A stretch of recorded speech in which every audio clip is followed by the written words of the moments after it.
Ready? Well, thanks everyone for coming. The press briefing today is going to touch on a couple subjects, and the first one that we want to focus on is this is Domestic Violence Action Month. I declared in partnership with JBEAR October as Domestic Violence Action Month. Since 2002, the Municipality of Anchorage has assisted over 16,000 Alaskans to improve victim safety and hold offenders accountable through the Alaska Domestic Violence Intervention Project, ADVSAIP. The Abused Women's Aid and Crisis Center has been an outstanding partner in this effort. And in 2013, under the initiative of Governor Parnell, the Department of Health and Social Services of the state has partnered with the municipality to strengthen that effort to stop domestic violence and sexual assault by providing $500,000 in funding. Well, this year, again, under the direction of Governor Parnell and his department, particularly Commissioner Struer and his efforts, have provided $850,000 in funding, and we expanded our ability to respond to needs across the state by adding into the mix Standing Together Against Rape, STAR, and Victims for Justice to support victims of interpersonal violence. So tonight on the agenda for the Assembly meeting, we'll actually be appropriating that $850,000 from the state of Alaska. And we've renamed the program the Alaska Domestic Violence and Sexual Assault Intervention Program. So if you look at the statistics, it's just been amazing what we've been able to accomplish through these programs, not only providing assistance through our nonprofit partners to victims with rental assistance, counseling, but also increasing through our police department access to current bail conditions. We fund officers to conduct compliance checks and warrants for misdemeanor cases and state felony cases. So the results, recidivism's decreased by nearly 50%. Arrests for violations of conditions of release have increased by over 481%, and offenders' compliance with court orders has increased by over 100%. So this is a program that's working. The governor and Commissioner Struer recognized that it was one of the most effective programs that we have in combating domestic violence and sexual assault. So we're really, really pleased that they've continued to fund and have increased the funding. So with that, I want to call up to the podium my Director of Health and Human Services, Melinda Freemon. She's going to talk a little bit more about the program and introduce some of our partners, and they've got some stories to share as well. So Melinda, the podium is yours. Thank you very much. You're sure welcome. This is a momentous occasion to be able to receive $850,000 for this extremely valuable program in Alaska. What we've been able to do with the support of Commissioner Struer and Governor Parnell is combine the resources of the Anchorage Municipal Department of Health and Human Services, the Anchorage Police Department, the Prosecutor's Office, a data analyst to analyze the complex data being produced by reviewing what is occurring with domestic violence and sexual assault across our state. In addition to that, we've been able to fund direct financial assistance through our excellent partners in this effort, from AWAIC to STAR to Victims for Justice. During this period, since 2002, as Mayor Sullivan said, we have served over 16,000 people. It approaches over 20 to 25,000 depending on the circumstances of the people served. We've been able to intervene more quickly. We've reduced the amount of time it takes between a bail condition being posted through the data analysis program and the database working through APD and the prosecutor's office, and we've significantly reduced the time between that information going to peace officers across the state and being able to rearrest someone if that is the condition that needs to occur. So with this funding, we are deeply, deeply appreciative because we know that it's one of the areas of our state that is very, very noteworthy, and we'd like to be able to reduce all of these statistics to assist individuals and families. This is not a female problem, it's not just a male problem, and it's not just a problem with children. It's a family problem. And we'll be sharing the podium today with our partners who've done a tremendous job of providing direct assistance, in addition to recognizing the complex nature of these problems. You have to approach this comprehensively. You have to say this is a state issue across our beautiful state of Alaska. It's an issue locally as well as in rural areas. With this continued funding, we've been able to serve villages, over 41 communities in Alaska, and we will continue to expand that. So today is a very, very noteworthy day in our effort to reduce and eliminate sexual assault and domestic violence in our state. So I'd like to welcome our partners up to the podium, please. I would like to welcome Melissa Amal from the Abused Women's Aid in Crisis, Keely Olson from Standing Together Against Rape, and Glenn Klinkart, from board member of Victims for Justice. Keely, would you please share one of the more compelling stories of how this funding has assisted people? And I'm going to move this down because this really isn't a projection mic so they can see you. There we go. Thank you so much. Thank you, Mayor. Thank You, Melinda.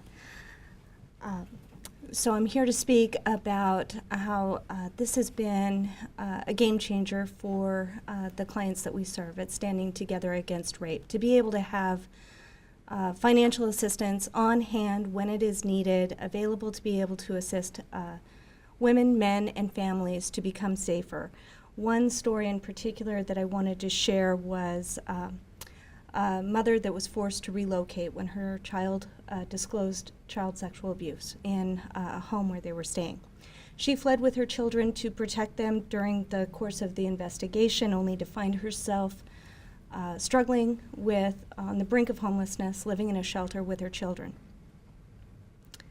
She'd been out of the workforce for several years raising her children, and through this project and the funds that were available, STAR was able to help her, one, store her family's belongings, access housing, help her move, and attain appropriate work attire. She was able to get a job, and she just recently called to inform us that she received a promotion and a healthy wage increase. So this has really been a transformative program for the individuals that are facing, they're in a strategic position where they're facing a crux between falling off into the abyss where they're going to need ongoing assistance and services, or being able to very cost effectively help them in their time of need to secure just what's needed to help them regain and rebuild and be safe and secure and sustainable. So thank you very much. We appreciate it.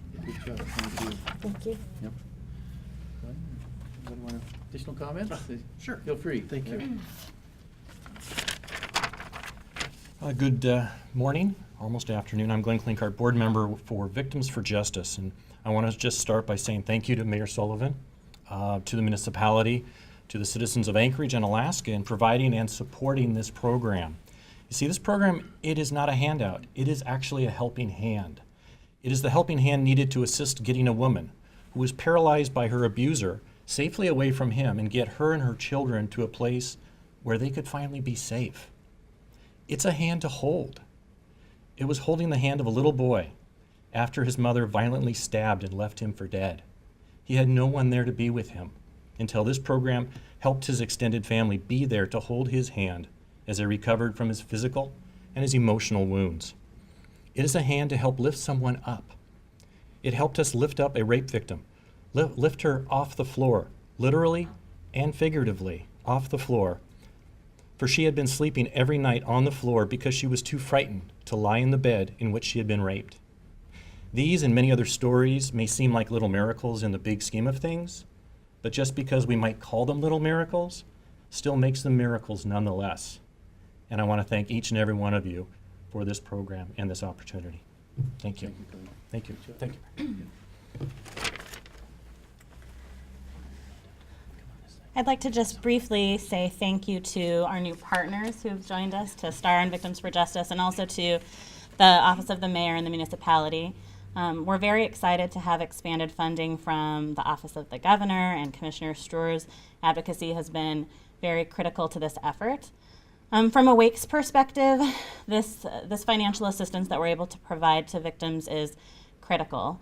If you think about a woman who has been abused and then her partner is arrested because of the abuse, that's often, of course, a very traumatic and devastating event. But if you think about the loss of income to a family who maybe had a stay-at-home mother not working, that event can have devastating consequences in terms of homelessness. So a person may not be able to pay next month's rent, may not have money for groceries or food if that income is removed from the home. So in those cases, AWAIC is able to step in and temporarily assist with rental assistance, food, diapers, and provide some stability so that the family can make choices for their safety, can maintain their housing, and can ensure that an isolated event in their life doesn't turn into a devastating pattern of homelessness. So it's extremely critical funds, and we appreciate them very much, and thank you for your support. Very good. Well, everyone's up here. Any questions from the media, from our partners? And Mayor, I guess for AWAIC, being someone who's new out there, been only in Alaska for 3 months, with what's happening today, how is this different from what's been in place up until now? Well, the money from the state has allowed us to expand our efforts statewide. We operate a 24-hour crisis line that's well known in Anchorage, but also around the state. And in the past, we would get calls from, for example, a person in a rural community who, unfortunately, that community maybe didn't have a shelter program, and they had experienced abuse and were needing safety, but couldn't find it within the community. Every friend or family's house was a place where their abuser could find them. Maybe law enforcement hadn't been able to arrest, or there wasn't sort of evidence of the crime, even though abuse was happening. Now we're able to say, we have funds to actually bring you to safety. We can fly them to Anchorage or another hub community close to them where there's a shelter, and actually start providing that intervention and case management to get them safe. any other questions? Thanks, everyone. Thank you, our wonderful partners in all of this. Yep, thank you. Thanks. Thank you. Thank you, very much. Melinda.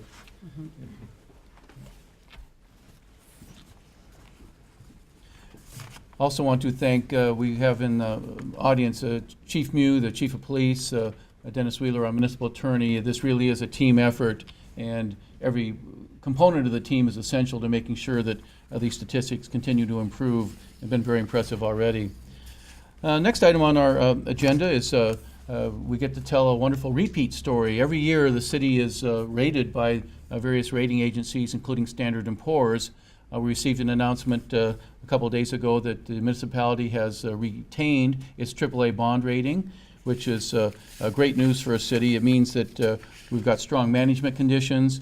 It means very strong budgetary flexibility.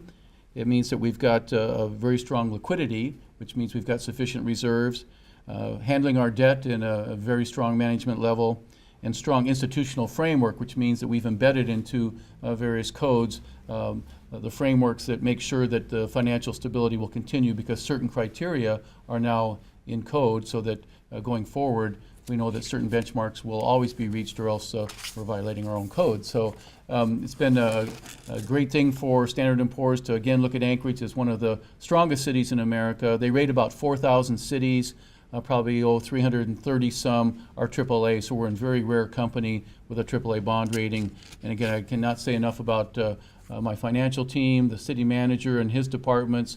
Literally all the employees of the city can take some credit for this, because it is a team effort to get to where we are today, particularly considering that just a couple of years ago we were a AA. We've moved up to AA plus and now to AAA. So it just shows a continued effort on behalf of, again, all the employees of the municipality to make sure that we're in the strongest fiscal condition possible. So kudos to them. Yes. Yeah, Fitch's retained our AA plus rating. So we maintained with Fitch and with Standard & Poor's, and they use similar criteria. And so again, very pleased that we're moving again strongly forward on our fiscal status. And then finally, as you came into the room today, we were just completing our Energy Task Force meeting, the first one since the spring. We got updates from all the utilities on gas supply, the construction projects they're working on, both MLMP with its Plant 2A right there on the highway, and the Matanuska Electric Association with their new power plant in Eklutna, updating us on how these new generation capabilities will bring us really into the modern world of much more efficient energy capacity, but also much more environmentally friendly. I think one of the statistics was that the new Plant 2A from MLMP, because of the significant reduction in CO2 and nitrous oxide emissions, is the equivalent of removing 100,000 cars from the highways. And that's pretty significant. So we're real pleased about the the progress we're making in reliability. It does mean costs will go up because you do have to pay for these plants, and these are not inexpensive. You're talking $200 to $300 million when you're building a brand new generation facility. But over time, I think we've come in an Arctic climate to realize that reliability is equally important as is the cost of energy. So we will try and find that good balance, but very pleased about the progress of these projects. So with that, I'll stop there, and if you have any questions on any of today's topics, or any other topic for that matter. Here. Mayor, just going back onto the plant expansion project, you said that costs will rise. Any idea how that will impact folks in the community? Well, what has to happen is, of course, we submit to the Regulatory Commission of Alaska a request for various increases to pay for either a major plant, or if the cost of gas goes up, for example, we have to take those into consideration as well. So it'll depend on what the RCA decides. I think we're looking in the range of 30-some% increase to pay for the new power plant. Over a year?